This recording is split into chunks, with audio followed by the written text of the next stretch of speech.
हम हर रोज आपको एक अच्छा विचार बताते हैं, लेकिन कोई भी विचार कितना ही उत्तम क्यों न हो, जब तक व्यवहार में नहीं आता तब तक उसका कोई महत्व नहीं है। ठीक कहा तुमने शालिनी। अर्जित किया ज्ञान जब तक आचरण में ना लाया जाए सफल नहीं हो सकता। इसलिए सद्विचारों को अपने आचरण में लाएं। इससे आपका मन निर्मल होगा, व्यवहार बेहतर होगा और आप सफलता के मार्ग पर लगातार आगे बढ़ते जाएंगे। हेलो इंडिया, मैं हूं प्रतिबिंब शर्मा। हेलो इंडिया, मैं हूं आपके साथ शालिनी खंडेलवाल।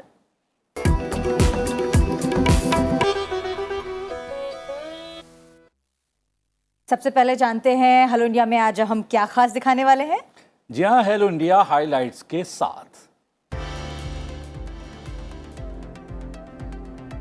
हेलो इंडिया में जानेंगे देश दुनिया का हाल, नजर डालेंगे राष्ट्रीय खबरों पर, साथ ही जानेंगे राज्यवार खबरें और अंतर्राष्ट्रीय समाचार भी। आज की गतिविधियों पर भी डालेंगे नजर। आज जमशेदजी टाटा की पुण्यतिथि है, जानेंगे राष्ट्र निर्माण में उनके योगदान को सैंड आर्ट के जरिए। साथ ही जानेंगे आज के दिन से जुड़ा हुआ इतिहास।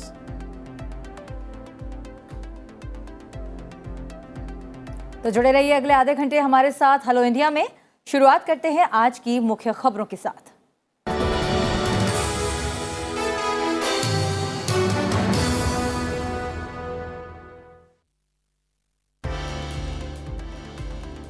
खबरें देश से। प्रधानमंत्री नरेंद्र मोदी ने बुधवार को अपने कंबोडियाई समकक्ष हुन सेन के साथ बातचीत की। इस दौरान क्षमता निर्माण कार्यक्रमों और मेकांग गंगा सहयोग कार्य योजना के तहत प्राथमिकता वाले क्षेत्रों में सहयोग सहित भारत कंबोडिया के बीच मजबूत विकासात्मक साझेदारी की समीक्षा भी की। वर्चुअल बैठक के दौरान दोनों नेताओं ने व्यापार, निवेश, मानव संसाधन विकास, रक्षा, सुरक्षा, संपर्क और कोरोना महामारी के बाद अर्थव्यवस्था में सुधार सहित तमाम द्विपक्षीय मुद्दों पर चर्चा की। सूचना और प्रसारण मंत्री अनुराग सिंह ठाकुर ने कान फिल्म महोत्सव में भारतीय मंडप का उद्घाटन किया। इस अवसर पर उन्होंने भारत के 53वें अंतर्राष्ट्रीय फिल्म महोत्सव के पोस्टर का भी अनावरण किया। उन्होंने भारत में अंतर्राष्ट्रीय फिल्मों की शूटिंग होने पर 2 करोड़ रुपए तक की छूट देने की घोषणा की है। प्रधानमंत्री नरेंद्र मोदी ने इस वर्ष कांस फिल्म महोत्सव में भारत को कंट्री ऑफ ऑनर के रूप में भागीदारी पर प्रसन्नता व्यक्त की है। प्रधानमंत्री ने कहा कि भारत की भागीदारी देश की आजादी के 75 वर्ष, कांस फिल्म महोत्सव की 75वीं वर्षगांठ और भारत और फ्रांस के बीच राजनयिक संबंधों के 75 वर्ष के सुखद संयोग के महत्वपूर्ण अवसर को प्रतिबिंबित करती है। प्रधानमंत्री ने सत्यजीत रे की जन्म शताब्दी के अवसर पर इस महान फिल्मकार की एक फिल्म को कांस क्लासिक श्रेणी में दिखाए जाने के उद्देश्य से संरक्षित किए जाने पर प्रसन्नता व्यक्त की। राष्ट्रपति रामनाथ कोविंद सेंट विंसेंट और ग्रेनेडाइंस की राजधानी किंग्सटाउन पहुंचे। गवर्नर जनरल डेम सुजान डौगन ने हवाई अड्डे पर राष्ट्रपति की अगवानी की। ये किसी भारतीय राष्ट्रपति की सेंट विंसेंट और ग्रेनेडाइंस की पहली यात्रा है। उपराष्ट्रपति एम वेंकैया नायडू ने बुधवार को नेत्र स्वास्थ्य के महत्व के बारे में लोगों में जागरूकता बढ़ाने की आवश्यकता पर जोर दिया। तमिलनाडु राजभवन से अनंत बजाज रेटिना इंस्टीट्यूट के उद्घाटन समारोह को वीडियो कॉन्फ्रेंसिंग के जरिए संबोधित करते हुए उपराष्ट्रपति ने निजी अस्पतालों को ग्रामीण क्षेत्रों में उपग्रह केंद्र खोलकर सरकारी प्रयासों में मदद करने की सलाह दी। उपराष्ट्रपति ने विभिन्न क्षेत्रों की मशहूर हस्तियों को शामिल करते हुए स्थानीय भाषाओं में लोगों में अलग अलग माध्यमों से जागरूकता फैलाने की बात कही। लोकसभा अध्यक्ष ओम बिरला ने संसदीय क्षेत्र के प्रवास के दौरान बुधवार को कोटा में राज्य स्तरीय बैंकर्स समिति की बैठक में केंद्र और राज्य सरकार की योजनाओं की प्रगति की समीक्षा की। उन्होंने अधिकारियों को पंचायत स्तर पर शिविर लगाकर किसानों, पशुपालकों, लघु उद्यमियों को बैंकों के माध्यम से ऋण उपलब्धता में उपलब्ध कराने में प्राथमिकता देने के निर्देश भी जारी किए। उन्होंने कहा कि बैंक सर्विस सेक्टर तक सीमित न रहें बल्कि रोजगार का साधन बने। आज युवाओं के नवाचारों के लिए उन्हें प्रोत्साहन देने की आवश्यकता है। समाज के कमजोर वर्ग को आर्थिक संबल प्रदान करने के लिए बैंक अधिकारी संवेदना के साथ काम करें ताकि वो भी स्वरोजगार के माध्यम से आत्मनिर्भर बन पाएं। देश के पूर्व प्रधानमंत्री राजीव गांधी की हत्या के मामले में दोषी पेरा रेवलन को 31 साल बाद बुधवार को रिहा कर दिया गया है। जेल में अच्छा व्यवहार होने के कारण सुप्रीम कोर्ट ने पेरा रेवलन को छोड़ने का फैसला किया। वो पिछले 31 साल से जेल में बंद है, जब उसे पूर्व प्रधानमंत्री राजीव गांधी की तमिलनाडु के श्री पेरुबुदूर में जनसभा के दौरान हत्या के बाद गिरफ्तार किया गया। तब वो केवल 19 साल का था। वो इतने सालों से कोर्ट से यही कहता रहा कि उसे इस हत्याकांड के साजिश की कोई जानकारी नहीं थी।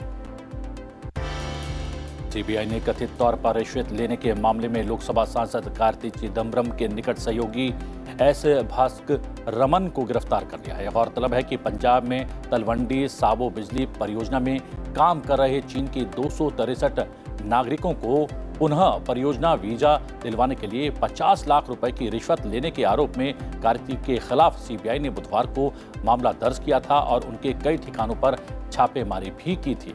ये मामला 2011 का है, जब कार्ति के पिता पी चिदम्बरम केंद्रीय गृह मंत्री थे। गुजरात में AIMIM प्रवक्ता दानिश कुरैशी को गिरफ्तार किया गया है। ये कार्रवाई साइबर क्राइम सेल की ओर से की गई। दानिश कुरैशी ने ज्ञानवापी में मिले शिवलिंग पर आपत्तिजनक टिप्पणी की थी। इसके बाद उनकी गिरफ्तारी हुई है। दानिश कुरैशी ने सोशल मीडिया पर शिवलिंग के खिलाफ आपत्तिजनक पोस्ट डाली थी। इसके बाद विश्व हिंदू परिषद की ओर से दानिश के खिलाफ शिकायत दर्ज कराई गई थी, जिस पर कार्रवाई करते हुए उन्हें गिरफ्तार किया गया। दिल्ली पुलिस ने वाराणसी की ज्ञानवापी मस्जिद में शिवलिंग मिलने के दावे को लेकर बेहद अभद्र और भड़काऊ ट्वीट करने पर दिल्ली विश्वविद्यालय के एसोसिएट प्रोफेसर डॉक्टर रतन लाल के खिलाफ मुकदमा दर्ज कर लिया है। अधिकारियों ने बताया कि दिल्ली के एक वकील की शिकायत के आधार पर रतन लाल के खिलाफ प्राथमिकी दर्ज की गई है। नौसेना ने सी किंग हेलीकॉप्टर से स्वदेश विकसित पहली नौसैनिक पोतरोधी मिसाइल का पहला सफल परीक्षण किया। परीक्षण ओडिशा के बालासोर में एकीकृत परीक्षण रेंज में किया गया। नौसेना के एक वरिष्ठ अधिकारी के मुताबिक ये परीक्षण विशिष्ट मिसाइल प्रौद्योगिकी में आत्मनिर्भरता हासिल करने की दिशा में एक महत्वपूर्ण कदम है। ये भारतीय नौसेना का स्वदेशीकरण करने की प्रतिबद्धता की पुष्टि करता है। भारतीय नौसेना ने DRDO के सहयोग से ये परीक्षण किया। नौसेना और अंडमान और निकोबार कमान द्वारा संयुक्त रूप से ब्रह्मोस सुपरसोनिक क्रूज मिसाइल के जहाज रोधी संस्करण का सफलतापूर्वक परीक्षण किए जाने के 1 महीने के बाद नई मिसाइल का परीक्षण किया गया है। अब बात करते हैं देश के विभिन्न राज्यों से आई हुई खबरों की, यानी कि राज्यवार खबरों की। केंद्रीय गृह मंत्रालय ने राजधानी दिल्ली के 3 नगर निकायों को एक करने को लेकर अधिसूचना जारी कर दी है। अभी दिल्ली के तीनों नगर निगम उत्तरी, दक्षिणी और पूर्वी पर भाजपा का कब्जा है और इस अधिसूचना के बाद ये तीनों अब औपचारिक तौर पर एक नगर निगम के रूप में काम करने लगेंगे। पंजाब के मुख्यमंत्री भगवंत मान आज केंद्रीय गृह मंत्री अमित शाह से मुलाकात करने वाले हैं।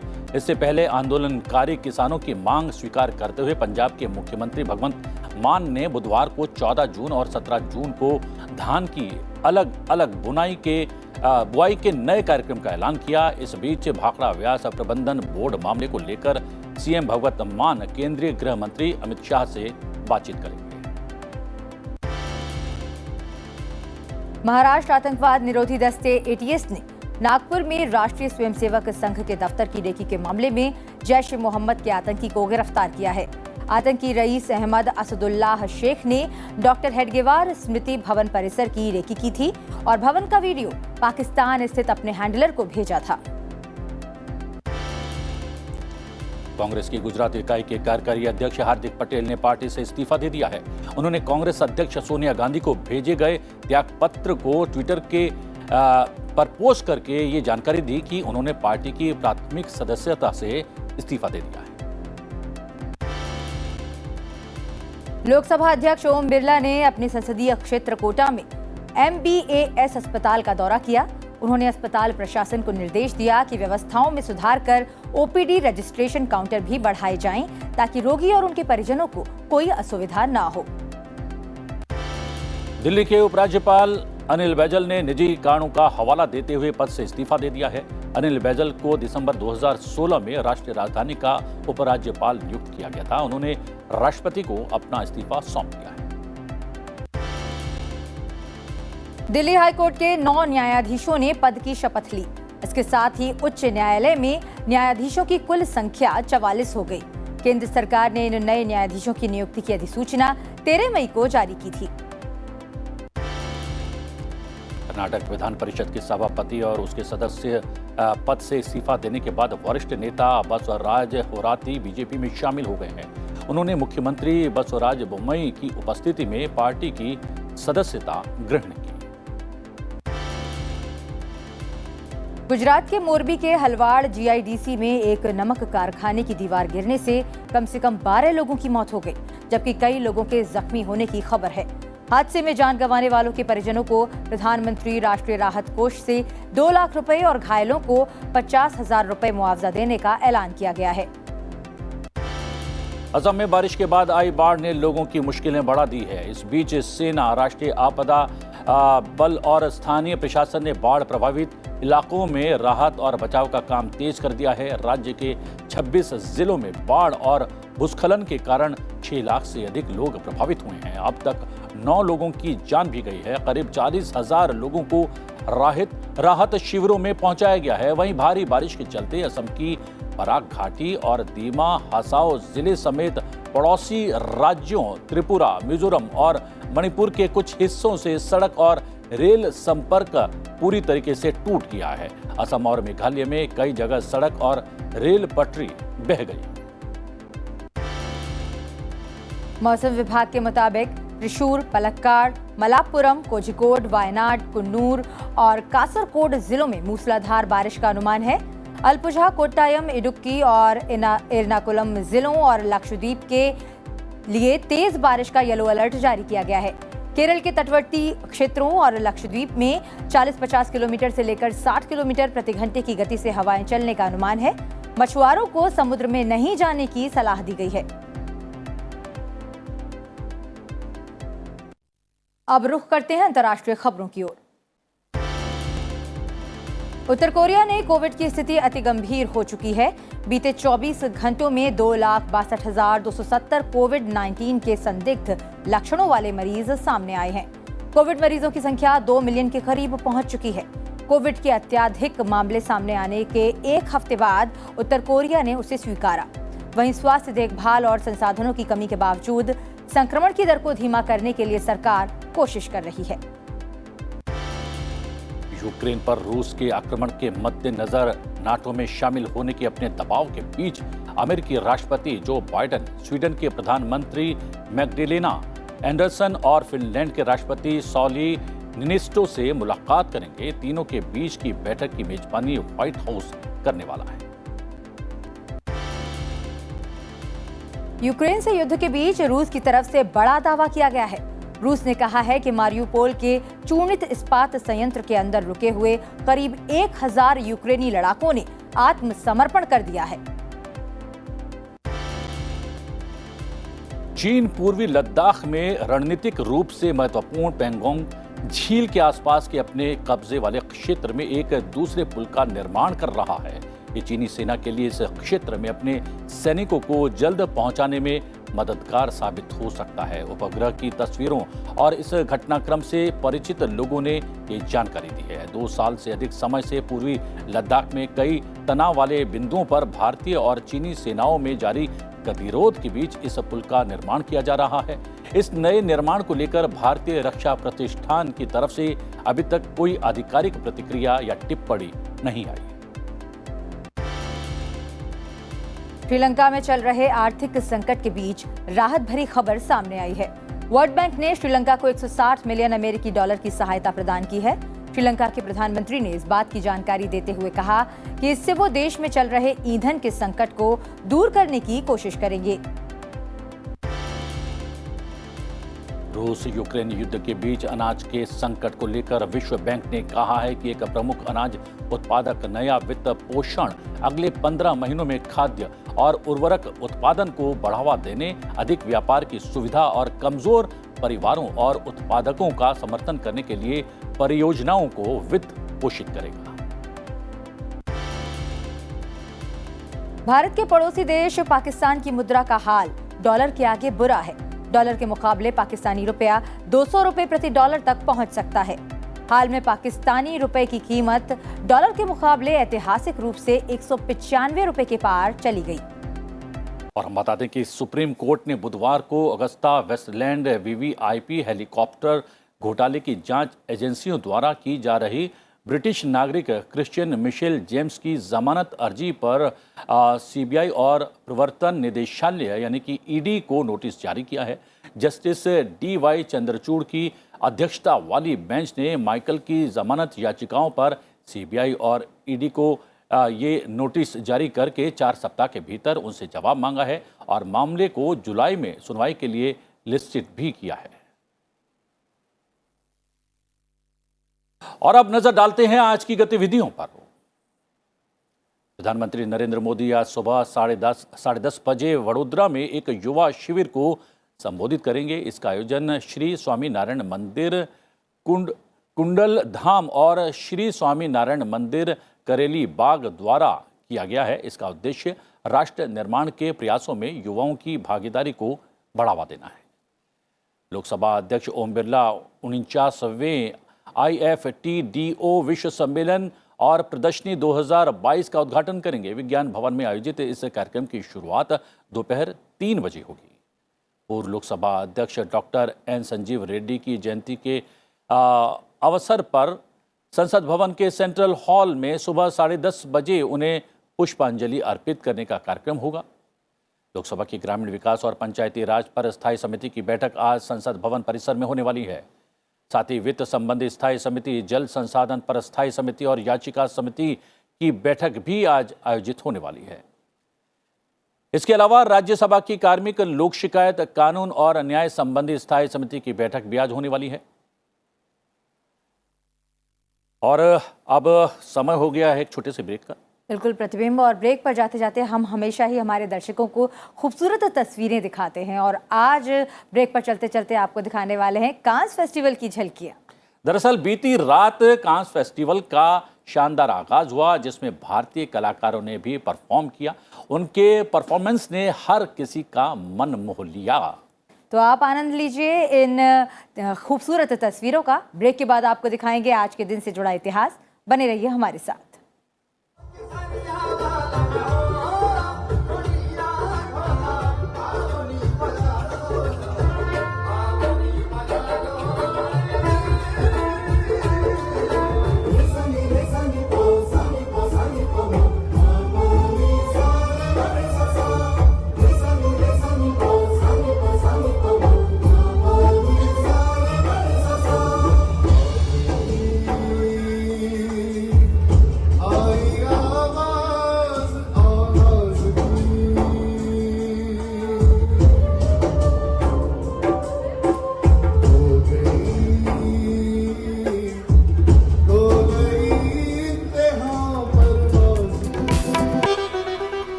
पीएम स्वनिधि योजना को साल 2020 में आत्मनिर्भर भारत पैकेज के एक हिस्से के तौर पर शुरू किया गया था ताकि फुटपाती दुकानदारों को कोविड-19 के असर के बाद अपना व्यवसाय शुरू करने के लिए कार्यशील पूंजी हेतु ऋण दिया जा सके। पहली बार लोन 10,000 रुपये का मिलता है जिसको आपको 12 महीने में इसको वापस करना होता है। दूसरी बार 20,000 मिलता है, इसको 18 महीने में करना होता है। तीसरी बार 50,000 मिलता है। भारत सरकार की माइक्रो लेंडिंग की दिशा में ये एक बहुत बड़ा कदम है। इसमें लोगों को अपने रोजगार के लिए बैंक में जाने की जरूरत नहीं है कि साहब हमारे को 10,000 रुपये मिल गए, मैं आज अगर 10,000 का कारोबार कर रहा हूँ, मुझे सरकार की तरफ से और 10,000 रुपये मिल गए हैं तो मैं 20,000 का कर सकता हूँ। मैं ईमानदारी से अगर उसे वापस भेज देता हूँ तो दोबारा मुझे और भी पैसा मिल सकता है करके।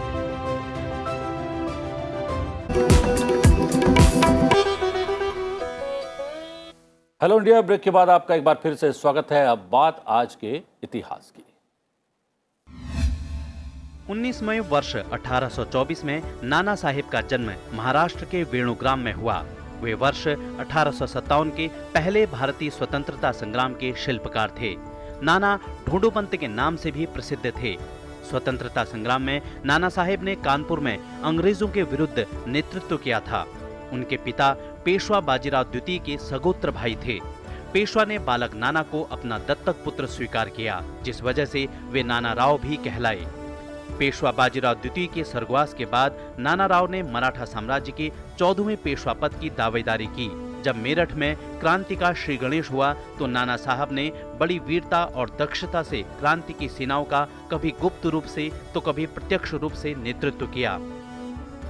1857 को जब कानपुर से अंग्रेजों ने प्रस्थान किया तो नाना साहेब ने पूर्ण स्वतंत्रता की घोषणा की और कुछ समय के लिए पेशवा की उपाधि भी धारण की। 19 मई वर्ष 1904 में भारत के महान उद्योगपति जमशेदजी टाटा का निधन हुआ। वे विश्व प्रसिद्ध औद्योगिक घराने टाटा समूह के संस्थापक थे। टाटा समूह को भारत में सबसे धनवान समूह होने पर उतना गर्व नहीं होगा जितना कि अपने सबसे विश्वसनीय समूह होने पर होगा। उन्होंने सबसे पहले एक दिवालिया तेल कारखाना खरीदा और उसे एक रुई के कारखाने में तब्दील कर दिया और उसका नाम बदल कर रखा अलेक्जेंडर मिल। उन्होंने न केवल कपड़ा बनाने के नए नए तरीके अपनाए बल्कि अपने कारखाने में काम करने वाले श्रमिकों का भी खूब ध्यान रखा। उनके भले के लिए जमशेदजी ने अनेक नई व बेहतर श्रम नीतियां अपनाई। टाटा ने पर्यटकों की सुविधा के लिए बंबई में ताजमहल होटल बनवाया, जिसे आज मुंबई भी कहा जाता है। ताज होटल पूरे एशिया में अपने ढंग का अनूठा होटल है। जिन दिनों स्थानीय भारतीयों को बेहतरीन यूरोपियन होटलों में घुसने नहीं दिया जाता था, ताजमहल होटल इस दमनकारी नीति का करारा जवाब था। तुम्हें पता है कि किन परिस्थितियों में जमशेद जी को ये ताज होटल मुंबई में बनवाना पड़ा? प्रतिबिंब, जिन परिस्थितियों की भी हम बात करें उस समय क्या दौर रहा होगा, क्योंकि आज़ादी से पहले उन्होंने टाटा समूह का निर्माण किया था और सबसे बड़ी बात यह है कि उस वक्त होटल्स में भारतीयों का जाना निषेध था और लिखा रहता था तख्ती पर कि कुत्तों का और भारतीयों का प्रवेश यहाँ पर निषेध है। और इसी से कहीं ना कहीं नाराज होकर, क्रोधित होकर उन्होंने मुंबई में इस आलीशान होटल का निर्माण किया। बिल्कुल प्रतिबिंब, और इसी वजह से राष्ट्र निर्माण में जमशेदजी टाटा का जो योगदान था उसको हम दिखा रहे हैं सैंड आर्ट के जरिए। टाटा समूह के संस्थापक जमशेदजी टाटा विश्व सिनेमा के जनक लुमायर भाइयों की मुंबई की आलीशान वॉटसन होटल में आयोजित फिल्म देखना चाहते थे, लेकिन वो इन फिल्मों को देख न सके क्योंकि शो को देखने के लिए सिर्फ ब्रिटिश लोगों को ही आमंत्रित किया गया था। वजह थी वॉटसन होटल के बाहर लगी एक तख्ती जिस पर लिखा था dogs and Indians are not allowed. रंगभेद की इस घृणित नीति के खिलाफ जमशेद जी ने एक बड़ा कदम उठाते हुए इस घटना के 2 साल बाद ही वॉटसन होटल की शोभा फीकी कर दे एक ऐसे भव्य ताजमहल होटल के निर्माण की शुरुआत कर दी। 1903 में ये विशाल और सुंदर होटल बनकर तैयार हो गया। जब तक देश आजाद नहीं हो गया तब तक इस होटल के दरवाजे पर एक तख्ती लटकती थी जिस पर लिखा था ब्रिटिश और बिल्लियां अंदर नहीं आ सकती।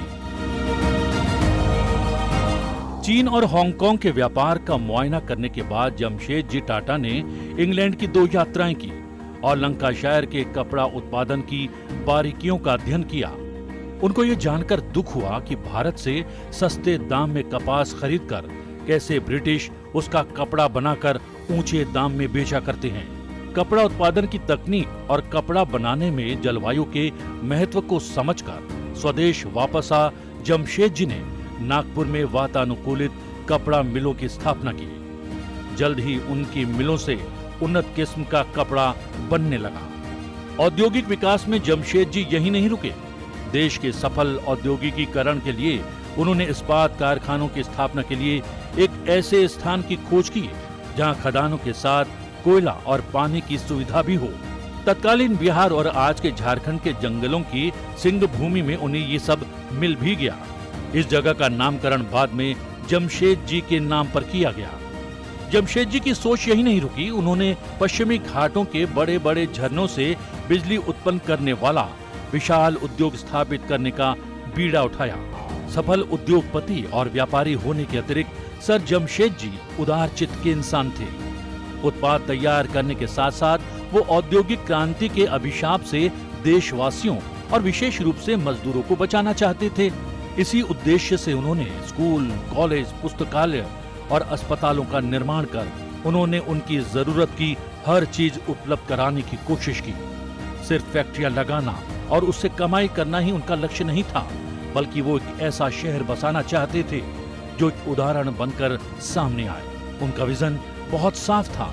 अगर जमशेद जी का विजन देखना हो तो एक बार झारखंड में जमशेदपुर जरूर देखना चाहिए, जो टाटा नगर के नाम से भी विख्यात है।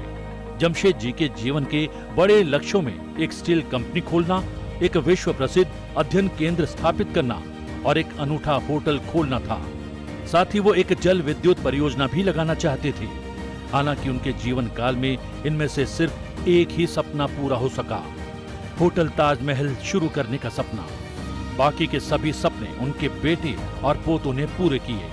आज ये स्थिति है कि नमक से लेकर वाहन तक, होटल और इमारत से लेकर हवाई जहाज के निर्माण तक जमशेद जी के द्वारा स्थापित उद्योग समूह ही बना रहा है और भारत के निर्माण में महत्वपूर्ण भूमिका भी निभा रहा है।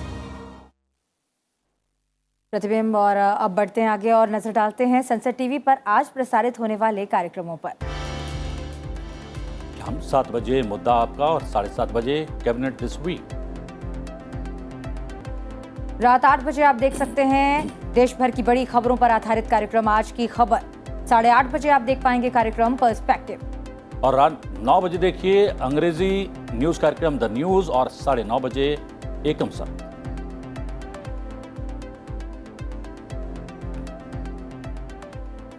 हेलो इंडिया को आप टीवी के अलावा संसद टीवी के सोशल मीडिया प्लेटफॉर्म पर भी देख सकते हैं। आप अपना ये पसंदीदा प्रोग्राम टीवी के अलावा यूट्यूब और फेसबुक पर भी देख सकते हैं। साथ ही संसद टीवी को ट्विटर और इंस्टा पर भी उपलब्ध है। आप संसद टीवी की आईडी को फॉलो कर सकते हैं और उस पर अपने सुझाव भी हम तक पहुंचा सकते हैं। आपके सुझाव हमारे लिए बहुत महत्वपूर्ण हैं। इसी के साथ हमें दीजिए इजाजत, लेकिन जाते जाते आपको छोड़े जाते हैं उधमपुर से आई खास तस्वीरों के साथ। दरअसल इन दिनों भीषण गर्मी पड़ रही है। हम आप तो गर्मी से बचने के तमाम उपाय कर लेते हैं, लेकिन बेचारे जानवर, उनके लिए तो हम सबको ही कुछ करना चाहिए। और कुछ ऐसा ही काम कर दिखाया है उधमपुर में, जहां हिरणों को गर्मी से बचाने के लिए न सिर्फ शेल्टर बनाए गए हैं, बल्कि समय समय पर पानी और ठंडे फल भी खिलाए जाते हैं ताकि उन्हें गर्मी से राहत मिल सके। तो आप देखिए ये खूबसूरत तस्वीरें और हमें दीजिए इजाजत। नमस्कार।